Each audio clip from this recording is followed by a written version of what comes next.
I came across this video where this woman was saying that she needed at least $4,000 in her checking account to feel comfortable. Like if it dips below that, she's nervous, like red flags everywhere, and she needs to fix that, like see what's going on. And so it got me thinking, what do I need in my checking account? Now, I'm at a point where I do have a 1-month emergency fund. It is in a high yield saving. I use Ally. But in my checking account, I think at most I tend to keep is about $500. And that's because my only auto pay out of my checking account is my car payment, which is about $480. So I always want to make sure I have enough just in case I don't pay it ahead of time and that auto draft goes through. I don't want late fees for my car payment, and I don't want overdraft fees for my bank. So that's my threshold. But let's jump into some others. I just saw a video of a girl asking people how much money they keep in their checking account before they start freaking out. And she said that her minimum balance that she never goes below is $4,000. And I'm not going to tag her. I don't even know. I've never seen her before. I'm not going to put any clips because I don't want to shit on her. This isn't like me insulting her. I am just kind of baffled. But wait, there's more, because when I get into the comments, there were multiple people, and I barely scrolled through the comments, but I must have seen at least 4 people say that they freak out if their checking account balance is under 10. Under 10,000? Who has that? In the checking account, I'm gonna be fully honest here and say that for the past 18 months, I'm lucky if I have 3 digits in the checking account, okay? I don't even have $10,000 to my name, okay? Hey, net worth, 6 feet under, baby. But if you're someone who has $10,000 in liquid assets, why is that not in a savings account? A high yield savings account, a regular savings account? Exactly. Or am I totally off base?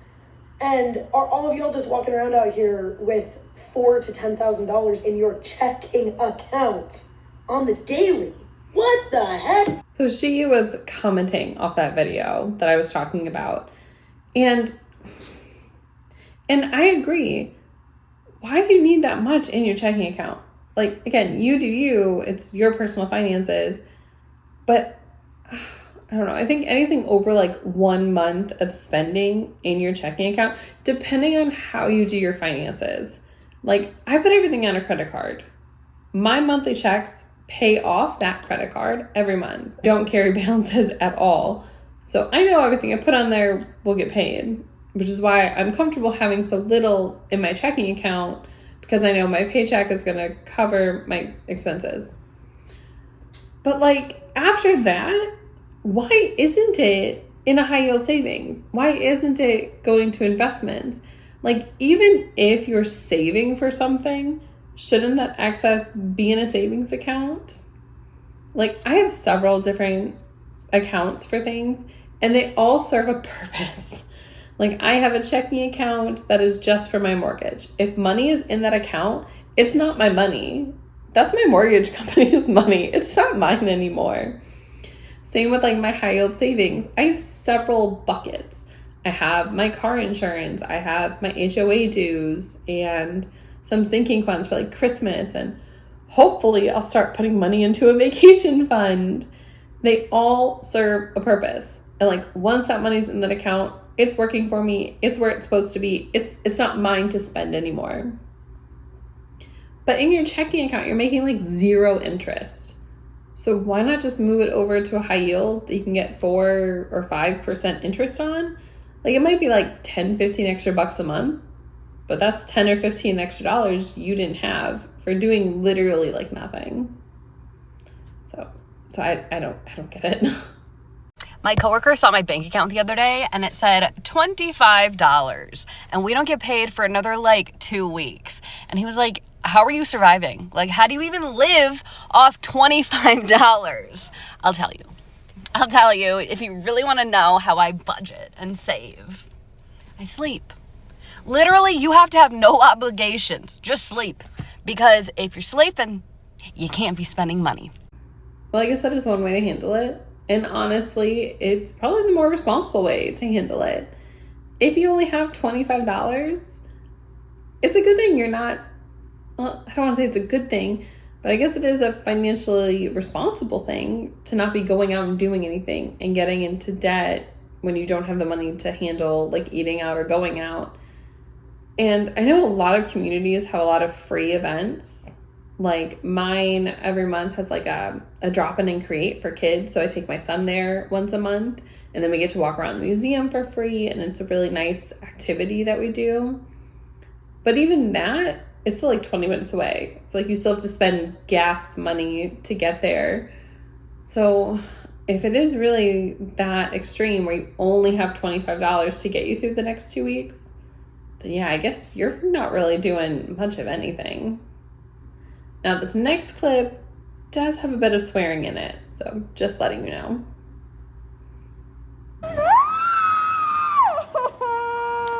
Is there ever gonna be a day where I don't have to worry about like my finances? Probably fucking not, dude. I don't want to have bills to pay anymore. Like I literally want to drop off the face of the earth and have no one know that I exist anymore. Like I need to just be in a remote like pasture. No money coming in, no money coming out. Like I need to be, I don't understand how people my age have such good savings accounts. I'm literally gonna freak out. I have bills to pay. I hardly have enough to pay my fucking bills, and then by the time I pay the bills, there's no money left over to save. I'm fucked. If something happens to me, I am fucked. Same with my car. Like, I'm fucked now. Like, I paid off my car, and I'm like, yes, no more monthly payments. I'm gonna have to have monthly payments, I'm sure, because the insurance money that I'm getting isn't gonna cover the cost of a new car, so I'm gonna have to pay monthly. I'm such a fucking idiot. I should never have moved out so soon. Oh my god, like I literally am drenched in sweat. I don't know what the fuck to do. No money is ever enough. Everything is so fucking expensive. I'm so done. So I don't know much about this creator. She looks like she's probably like early 20s, and it sounds like she just moved out, is on her own, and how expensive things are is definitely just slapping her across the face. But it does sound like everything is just hitting her all at once. Like everything's so expensive between rent, utilities, like just living. And then it sounds like she accomplished something great. She paid off her car. And then it got ruined. And now insurance isn't covering what it would cost to like buy another car. It only pays you the value. And so you're going to go back into car payments. Oh, it's like an endless cycle that is really hard to get out of, especially when you are actually living a bit paycheck to paycheck, whether that is circumstance or maybe you're living outside your means. I don't know. But if you don't have any extra room to save or to do anything with, you're not going to get ahead. So you definitely need to look at your budget, look at your spending, figure out if you can cut on anything, and also then, and even with that, it can still be really hard to save any money. Now, this video and the next two are actually kind of on a semi-related concept, but it's a new way of looking at things. It's kind of, I can't explain it, but I really like it, so we're going to jump on into it. My savings account says $20,000. My checking account says $200.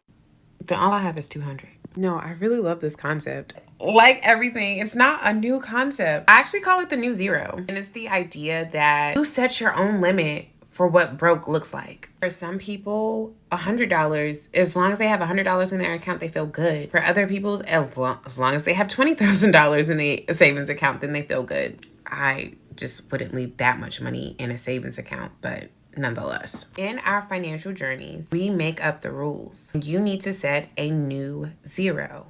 What does zero look like? What does a rock bottom look like? You need to set your own thresholds that will not land you in overdraft. Personally, for me, I make sure that I bare minimum, I keep $100 in most of my accounts. And then I have another threshold for my savings account. I really love this idea of like the new zero.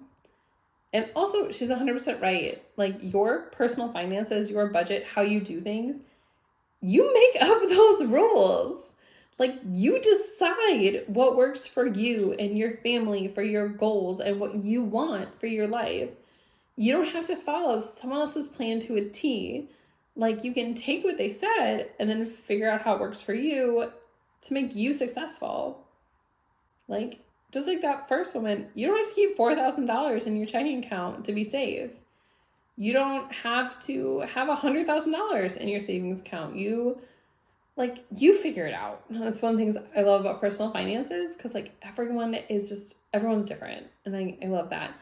But this concept of the new zero, like I have implemented that probably for the past 6-7 years. Like in my budget, what can I do for eating out and fun and this and how much I want to save. And any money, like I said earlier, in those savings account, in those sinking buckets, it's not real money anymore. It's not mine. It now belongs to retirement. It now belongs to a future vacation. It now belongs to my car insurance. It belongs to my mortgage. It's not mine to spend. So if there's money in my checking account after everything is done or excess in the budget, then maybe I can play around with it a little bit. But if it's allocated to something else, it's not mine to go out to. If I have $100 left in my checking account after everything is done, then that's all I have to go do something extra.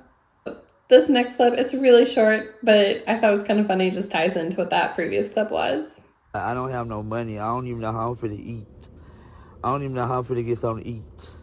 So obviously that was a little dramatic there, because I think it had like negative something in her checking account. And clearly, like, if she needed to eat, she can go and, like, buy groceries and eat something. So, obviously, like, just a little funny there. But it goes into the concept of that new zero. She didn't have anything in her checking account. She's not going to go out and eat. Can't be the only person who feels like this. So, I'm 30 years old. I'm unemployed. I've been unemployed for 4 months. I literally can't get a job. I've applied to over 150 jobs. I now have negative $4.41 in my savings account because of the monthly service fee that just hit. I don't know when I'm going to get a job. I feel very lost. This feeling of being unemployed and applying to jobs and retailing your resume, getting rejected and then seeing the job reposted literally 2 weeks later is demoralizing. And remembering that I am still worthy and I am still valuable has been very difficult. I left my last job because it was destroying my mental and physical health. I liked the job, but I just couldn't do it anymore. And so I applied to a new job, and I was going to make the most money I was ever supposed to make in my life. And they laid me off 4 days before I was supposed to start due to company reorganization. And I haven't been able to find a job since. I don't have a Roth IRA. I don't have any type of investment accounts. I don't know if I'll ever own a house. I am married, but we're both children, to be quite honest with you. I live in an apartment that we can no longer afford because I lost my job, moved down here for the job that laid me off 4 days before I was supposed to start. So when you sign a lease, you just can't get out of it like that. That's not how that works. I've been the person who started that new job and a few months later got laid off. Half our team got laid off. Like 15 of us started within a week, and 3 months later, like 10 of us got laid off, 12 of us, a good chunk. And it was really hard, especially because I was the breadwinner. I paid the bills. That was what I did. And it's even more unfortunate because she moved. So now she's in a brand new lease. You can't break out of it. I wish there was some kind of clause like, hey, I moved you for a job. Like, you approved me for this apartment because of this job. I don't have this job. Like, let me get out of it. That'd be great if apartment complexes would do that. I don't think any do. But also, you have no retirement yet. And it's just a hard situation. And my heart goes out to her. Thank you guys so much for joining me today. I am truly loving making this kind of content because I love talking about money. And obviously I'm not a financial expert. I don't have any formal education on this. I'm just someone who's trying to figure it out. And growing up, there wasn't a lot of financial literacy, especially not in schools, not really like in college or anything. And like, I did grow up in a home where I'm very fortunate. I didn't worry about like bills not being paid or not having food, but there was no conversation about money really outside of like, okay, we don't have it for like this, for something ridiculous that a child wants, or like you should save some of your money. Like, I don't know. Okay, what am I saving this for? If I want something, I have the money, I'm just gonna go get it. And I didn't really learn about retirement accounts until, well, I guess really like my mid-20s, like 25, but I didn't have a job that offered a 401k. Like, I didn't get a job that offered that until I was like 29. And because I was an independent contractor and a nonprofit, so they didn't do it. And then it took me even more time to really learn about what an IRA was, that I could do it outside of an employer. And at the time, I felt really embarrassed that I didn't know about emergency funds or retirement accounts or really how student loans worked or anything. But it wasn't talked about. And if it's not talked about, how do you know to ask about it? I remember being in my mid-20s, like 26, 27, going to the bank with my husband, trying to talk to them about retirement accounts. And I was basically told, like, unless you have like $10,000, just go in and invest right now. They don't really have the time for us, which made me feel really bad.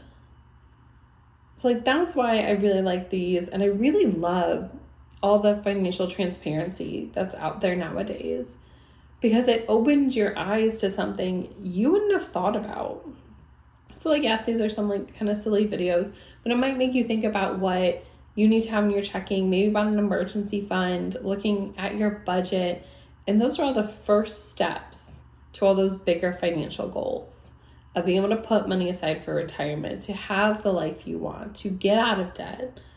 You have to learn these basics before you can do any of that really more advanced stuff next in the process. I'm sorry, I'm rambling a little bit. If you have any financial ideas or things you come across that interest you, leave a comment down below. I'd love to take a look at it and talk about it. But until then, I will see you all on the next one. Bye.